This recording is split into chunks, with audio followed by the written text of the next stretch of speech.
Praise the Lord. ஆண்டவராக இயேசுவின் நாமத்தினாலே உங்களை வாழ்த்துகிறேன். இன்றைய நாள் கிறிஸ்மஸ். இது உலகம் முழுவதும் மிக சந்தோஷத்தோடு செலிப்ரேட் பண்ணிட்டு இருக்காங்க. நமக்கும் தேவன் இந்த கிருபையை கொடுத்து ஆசீர்வதித்து நடத்தியிருக்கிறார். நாம் வாழுகிற காலங்கள் கர்த்தருடைய கிருபையினாலே நாம் பிழைத்து கொண்டிருக்கிறோம். வானம் விட்டு பூமிக்கு வந்த இறைமகன் இயேசுவை நம்முடைய சொந்த இரட்சகராக நாம் பெற்றது எவ்வளவு பெரிய பாக்கியம் என்பதை நாம் நினைத்து பார்ப்போம். இந்த நாளில் ஒரு வசனத்தை நாம் தியானித்து நம்முடைய வாழ்வுக்கென்று தேவன் வைத்திருக்கிற நன்மைகளினுடைய அடுத்த ஒரு பரிமாணத்தை நாம் நிச்சயமாகவே புரிந்து கொள்ள வேண்டும். வேதம் சொல்லுகிறது, நான் வாசிக்கிறேன். கலாத்தியர் 4ஆம் அதிகாரம் 5ஆம் வசனம் சொல்லுகிறது, காலம் நிறைவேறின போது ஸ்திரீனிடத்தில் பிறந்தவரும் நியாய பிரமாணத்திற்கு கீழானவரும் ஆகிய தம்முடைய குமாரனை தேவன் அனுப்பினார்.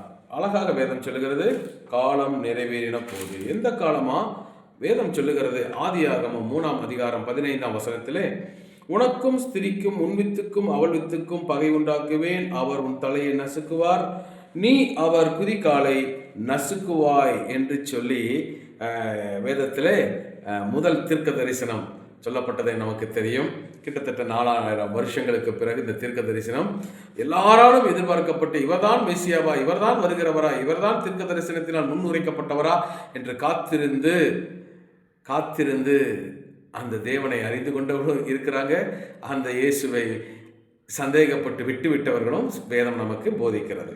ஆக அது மாத்திரமல்ல, ஆதியாகமம் 49:10 வாசிக்கும் பொழுது, சமாதான கர்த்தர் வருமளவும் செங்கோல் யூதாவை விட்டு நீங்குவது இல்லை என்று சொல்லி ஆதியாகமத்தின் புத்தகத்திலே யாக்கோபு தன்னுடைய குமாரனாகிய யூதாவை ஆசீர்வதிக்கும் பொழுது இந்த வார்த்தையை பிரயோகப்படுத்துகிறார். அடுத்தது இன்னொரு வசனம் சொல்லுது, பிழையாம் சொல்லுகிறார். என்னாகமம் 24:17 அவரை காண்பேன் இப்பொழுதல்ல, அவரை தரிசிப்பேன் சமீபமாய் அல்ல, ஒரு நட்சத்திரம் யாக்கோபிலிருந்து உதிக்கும், ஒரு செங்கோல் இஸ்ரவேலிலிருந்து எழும்பும் என்று சொல்லுகிறதை பார்க்கிறோம். ஆக பவுல் இதை முன்குறித்து எழுதுகிறார். காலம் நிறைவேறும் பொழுது, எந்த காலம் என்று பார்க்கும் பொழுது, வாக்குரைக்கப்பட்டதிலிருந்து இடையிடையே தேவன் பேசின தீர்க்க தரிசனங்கள் எல்லாம் கோர்வையா ஒரு மாலை போல் கோர்த்து பார்க்கும் பொழுது விளங்குகிறது. அது ஏதேன் தோட்டத்திலே சொல்லப்பட்ட தீர்க்க தரிசனம் கல்வாரி மலையிலே நிறைவேறுகிறது. அதற்கு இடையிலே இறைமகன் இயேசு இந்த பூமியிலே பிறக்க வேண்டி இருக்கிறது. அவர் நியாயப்பிரமாணத்திற்கு கீழாக வளர வேண்டி இருக்கிறது. குற்றமில்லாத ஒரு பரிசுத்த வாழ்க்கை வாழ்ந்து அவர் தன்னை பாவமில்லா பலியாக அர்ப்பணிக்க வேண்டி இருந்தது. இதெல்லாம் நமக்கு தெரியும், நிறைய பார்த்துருக்கிறோம். ஆனால் இதில் நான் சொல்ல வருகிறது என்னவென்றால், ஆவியானவர் எனக்கு காட்டி கொடுத்தது என்னவென்றால், காலம் நிறைவேறும் பொழுது. ஆக ஒரு தீர்க்க தரிசனம் தேவனுடைய சிந்தையிலே நம் உருவாகிறது என்றால், அது இந்த காலகட்டத்திலே நிறைவேற வேண்டும் என்றும் அவரே தீர்மானித்து எழுதுகிறார். அந்த வார்த்தை நமக்கு அறிவிக்கப்படுகிறது. ஆனால் அந்த வார்த்தை நமக்குள் அறிவிக்கப்பட்டது முதல் நாம் அதை விசுவாசித்து ஜெபித்து காத்திருந்து, அல்லது அந்த காலகட்டங்கள் வருகிற வரைக்கும், புவியியல் சூழ்நிலைகள் உருவாகிற வரைக்கும், சம்பந்தப்பட்ட ஒரு ராஜாவோ ஒரு காலகட்டமோ அதெல்லாம் நடந்து தீர்கிற வரைக்கும் அந்த தீர்க்க தரிசனம் அதனூடாக பயணிக்கிறது. இதை நாம் புரிந்து கொள்ள வேண்டும். பாருங்க, ஆண்டவர் சொன்னார், உனக்கும் ஸ்திரீக்கும் பகை. ஆனால் அது நிறைவேறுகிறதுக்கு பல ஆண்டுகள் காத்திருக்க வேண்டி இருந்தது. ஆனாலும் தேவன் அந்த வார்த்தையை மறக்கவில்லை. அதை நாம் புரிந்து கொள்ள வேண்டும். ஆக இயேசு கிறிஸ்துவனுடைய பிறப்பை குறித்து தீர்க்க தரிசனமாக தேவன் சொன்ன அந்த வார்த்தை நிறைவேறுவதற்கு தேவன் என்னென்ன காரியங்களை செய்தார் என்பதை நாம் நினைத்து பார்க்க வேண்டும். ஒன்று, விண்ணகத்தார், அதாவது தேவதூதர்களை பயன்படுத்துகிறார். சகரியா எலிசபெத்தை அவர்கள் ஆயத்தப்படுத்துகிறதாகட்டும், யோவான் ஸ்தானங்களுடைய பிறப்பை குறித்த காரியமாகட்டும், மரியாதோடு தேவதூதன் வந்து பேசுகிறதாகட்டும், யோசேப்பினிடத்தில் தேவதூதர் பேசுகிறதாகட்டும், ஏரோதினால் ஆபத்து வரும் என்று எச்சரிக்கப்படுகிறதாகட்டும், உன் மனைவியை நீ சேர்த்துக்கொள், ஐயப்படாதே என்று யோசேப்புக்கு தூதர்கள் அறிவித்ததாகட்டும், எல்லாமே தேவனுடைய திட்டத்தின்படியாக அழகாக இயக்கப்படுகிறதை நாம் பார்க்கிறோம். அது மாத்திரமல்ல, இரண்டாவது, இயேசு கிறிஸ்து சிலுவை பாடுகளுக்கு போகும் பொழுதும் தூதர்களுடைய பணி இருந்தது. உயிர்த்தெழுதலின் பொழுதும் அவர் இங்கே இல்லை என்று சொல்ல தூதர்களுடைய பணி இருந்தது. ஆக ஒரு தேவ தூதர்களை தேவன் பயன்படுத்துகிறதை நாம் பார்க்கிறோம். இரண்டாவது மண்ணகத்தார், அதாவது மனிதர்கள். நாம் பாருங்க, தேவதூதன் ஒரு புறம் தேவனால் பயன்படுத்தப்படுகிறார், இன்னொரு புறம் தேவனுடைய திட்டம் நம்மை கொண்டு, மனிதர்களாகிய நம்மை கொண்டு அது செயல்படுகிறது, பயணிக்கிறது. ஆக இங்க பாருங்க, சகரியா எலிசபெத்தை ஆயத்தப்படுத்துதல், மரியாள் விட்டு கொடுத்தல், ஞானிகளுக்கு செய்திகளை அறிவித்து போய் குழந்தையை பார்க்கவும் தேவனாலே வழிநடத்தப்படுகிறதும் நாம் எல்லா டிராமாக்களிலும் நம்ம பார்த்துருக்கிறோம். எல்லா கிறிஸ்மஸிலும் இந்த செய்தியை நம்ம கேட்டிருக்கிறோம். ஆக மனிதர்கள் தேவ சித்தத்திற்கு விட்டு கொடுக்க வேண்டும். மனிதர்கள் தேவ சித்தத்திற்காக விளைக்கிரயம் செலுத்த வேண்டும், உழைக்க வேண்டும். மனிதர்களை கொண்டே தேவன் செயல்களை ஆற்றுகிறார் என்பது இங்கே நாம் புரிந்து கொள்ள வேண்டும். தூதர்களை பயன்படுத்துகிறார், மனிதர்களை பயன்படுத்துகிறார். அடுத்தது இயற்கைக்கு நமக்கு பெரிதாக இருக்கிற அந்த இயற்கை தேவனுடைய கரத்தில் இருக்கிற சின்ன சின்ன ஆயுதங்கள் தான். ஆக இயற்கையை அவர் பயன்படுத்துகிறார். இயற்கைக்கு அப்பாற்பட்ட மேலான தெய்வம் இயற்கையை பயன்படுத்துகிறார். இயேசு கிறிஸ்துவனுடைய பிறப்பு நீங்கள் எடுத்து பாருங்க, ஒரு நட்சத்திரம் வழி நடத்துறது என்று வாசிக்கிறோம். ஆக அதன் அடையாளமாக தான் எல்லா வீட்லையும் டிசம்பர் 1ஆம் தேதி என்ன பண்ணுறோம், நட்சத்திரத்தை கட்டிடுறோம். அவன் கிறிஸ்தவனா இருக்கிறான் அப்படிங்கிறதுக்கு ஒரு அடையாளமாக அந்த நட்சத்திரம் மாறிடுச்சு. ஆனால் பாருங்க, இங்கே சொல்லப்படுகிற ஒரு நட்சத்திரம் அந்த குழந்தைக்குரிய நட்சத்திரம் என்று சொல்லுகிறோம். சில கமெண்ட்ரிஸ் எல்லாம் வாசிக்கும் பொழுது அது அவங்களுக்கு வெளிப்பட்டுச்சு. அவங்க காலகட்டங்களை வானிலையெல்லாம் ஆராய்ச்சி பார்த்தாங்க. அந்த நட்சத்திரம் ஒவ்வொரு நாளும் கொஞ்சம் தூரம் நகரும். அந்த பின்பற்றி பின்பற்றி பின்பற்றி வந்து குழந்தையை வந்து பார்த்தார்கள் என்று சொல்லி சில ஞானிகள் குறிப்புகளை எல்லாம் எழுதுகிறாங்க. ஆக அதற்கு அவங்க நிறைய பிரயாணம் செய்ய வேண்டி இருந்துச்சு. அந்த பிரயாணத்தை எல்லாம் நம்ம பார்க்கும் பொழுது கிட்டத்தட்ட 10 மாதங்கள் அது வழி நடத்தினது என்று சொல்லி அவர்கள் அந்த குறிப்புகளிலே எழுதுறாங்க. ஏதோ ஒரே நாளில் நம்ம இங்கே காரில் ஏறணும்னா செல்லுன்னு நம்ம போய் வேலூரில் இறங்குற மாதிரி அல்லது கோயம்புத்தூரில் இறங்குற மாதிரி ஏறணும், 1 ஹவரில் போனோம், 2 ஹவரில் போனோம்னு இல்லை. ஒவ்வொரு நாளும் கொஞ்சம் நகரும். அந்த இரவிலே அந்த வெளிச்சத்திலே அவர்கள் நடந்தார்கள். இப்படித்தான் அந்த மேய்ப்பர்கள் பயணித்து வந்து அந்த குழந்தையை பார்த்து ஆராதனை செய்தார்கள் என்று சொல்லி வேதத்தில் வாசிக்கிறோம். ஆக நட்சத்திரம் வழி நடத்தினது. அதே போல சூரியன் இருள் அடைந்தது. எங்கே?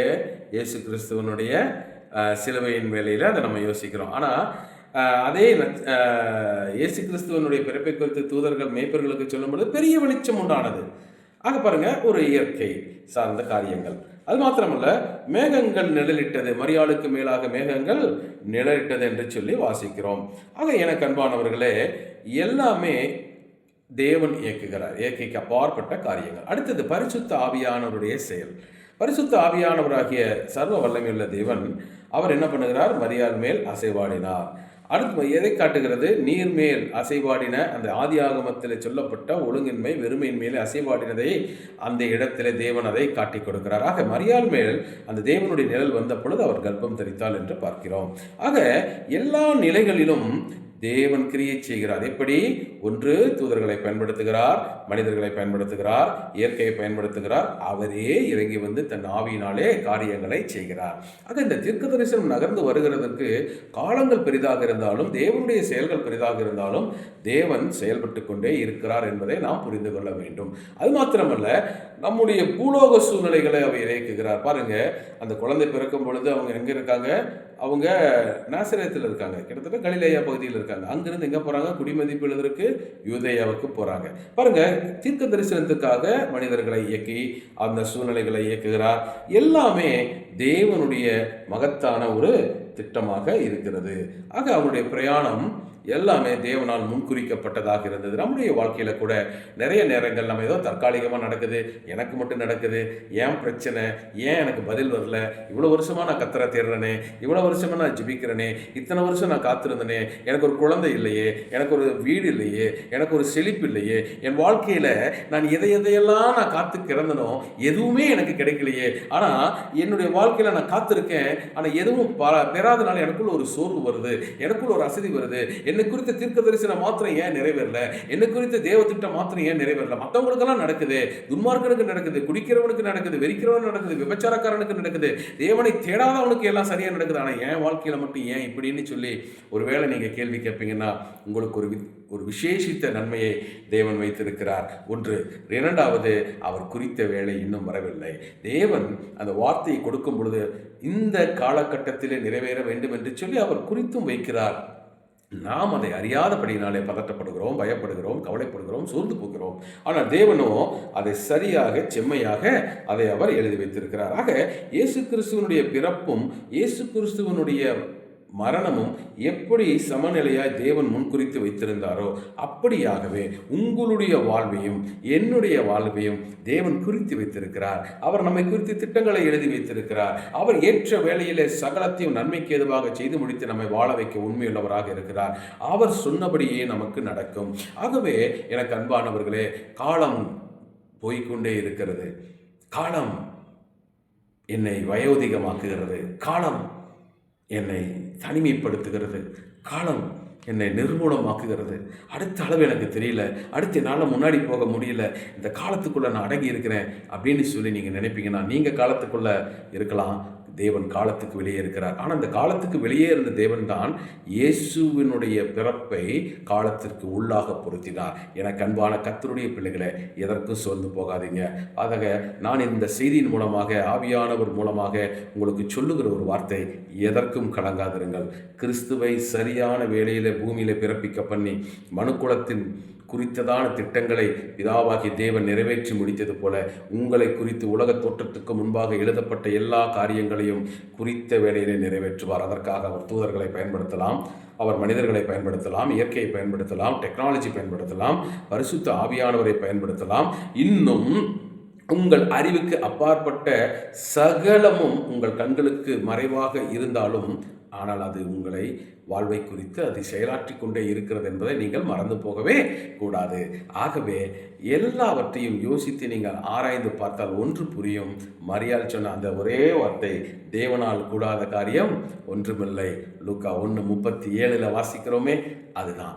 ஆகவே காலதாமதம், இப்படி நடக்குது, அப்படி நடக்குது, நான் இப்படி ஆயிட்டேன், அப்படி ஆயிட்டேன், புலம்பலை நிறுத்திவிட்டு, ஆண்டவரே தம்மிடத்தில் அன்பு கூறுகிறவர்களுக்கு சகலமும் நன்மைக்கு எதுவாய் நடக்கிறது என்று சொல்லி ஆண்டவரை துதிங்க. உம்முடைய குமாரனாகிய கிறிஸ்துவையே கொடுத்தீர், என் வாழ்க்கையில் எல்லாவற்றையும் கொடுப்பீர் என்று ஸ்தோத்திரீங்க. அதுவே மேலான ஒரு காரியம். ஆக கிறிஸ்துவை இந்த பூமிக்கு கொண்டு வர பிதாவாகிய தேவன் சகலத்தையும் பயன்படுத்தினது போல உங்கள் வாழ்விலே உங்களுக்கு சொன்ன வார்த்தை நிறைவேற சகலத்தையும் பயன்படுத்துவார். கலங்காதிருங்க. தேவ கிருபை உங்களை சூழ்ந்து கொள்ளும். ஆக இருளில் இருக்கிற உங்களுக்கு நான் சொல்லுகிற ஒரு நற்செய்தி என்னவென்றால், இயேசு உங்களுக்காக செயலாற்றி கொண்டிருக்கிறார். இயேசு கிறிஸ்துவனுடைய பிறப்பிற்காக செயலாற்றினது போலவே செயலாற்றி கொண்டே இருக்கிறார். அதன் காலத்தில் உங்களுக்கு வேண்டியது கிடைக்கும், உங்கள் வாழ்க்கை சுபிச்சமாகும். ஆகவே கிறிஸ்து பிறப்பின் மூலம் நாம் கற்றுக்கொள்கிறோம், காலங்களுக்கு இடையிலும் தாமதமில்லாமல் செயலாற்றுகிற தேவன் ஒருவர் நமக்கு உண்டு. அந்த தேவனுடைய கிருபைக்குள்ளே காத்திருப்போம். அந்த தேவன் உங்களை ஆசீர்வதிப்பாராக. இந்த கிறிஸ்மஸ் காலங்களில் சந்தோஷமாக இருங்க, கவலைகளை தூக்கி போடுங்க. கர்த்தர் உங்களை நேர்த்தியாக நடத்துவார். கர்த்தர் உங்களுக்கு போதுமானவர். அந்த சிந்தையோடு செலிப்ரேட் பண்ணுங்கள். ஆராதனைக்கு போங்க, நல்லா ஆராதிங்க, நல்லா துதிங்க, புது ட்ரெஸ் போடுங்க, எல்லா உறவினர்களோடும் மகிழ்ந்துருங்க, நல்லா சாப்பிடுங்க. எல்லா மக்களுக்கும் சந்தோஷத்தை உண்டு பண்ணும்படிக்கு இயேசு பிறந்த அந்த பிறப்பு அநேக ஏழை பிள்ளைகளுக்கு உங்கள் மூலமாக திருப்தியை கொண்டு வரட்டும். ஒரு உணவோ உடையோ கொடுத்து உங்களால், உங்கள் குடும்பத்தினால், உங்கள் சக்தியினால் ஆன உதவிகளை செய்யுங்க. கர்த்தர் உங்களோடு இருப்பாராக. God bless you. அனைவருக்கும் என்னுடைய குடும்பத்தின் சார்பாக, எங்கள் வானத்தின் வாசல் ஊழியத்தின் சார்பாக கிறிஸ்மஸ் நல்வாழ்த்துக்களை தெரிவித்துக் கொள்கிறோம். தேவ கிருபை உங்கள் வீட்டிலே சுபிட்சமாக நிறைந்திருக்கட்டும். சமாதான கர்த்தர் உங்களை வழி நடத்துவாராக. ஆமென். God bless you.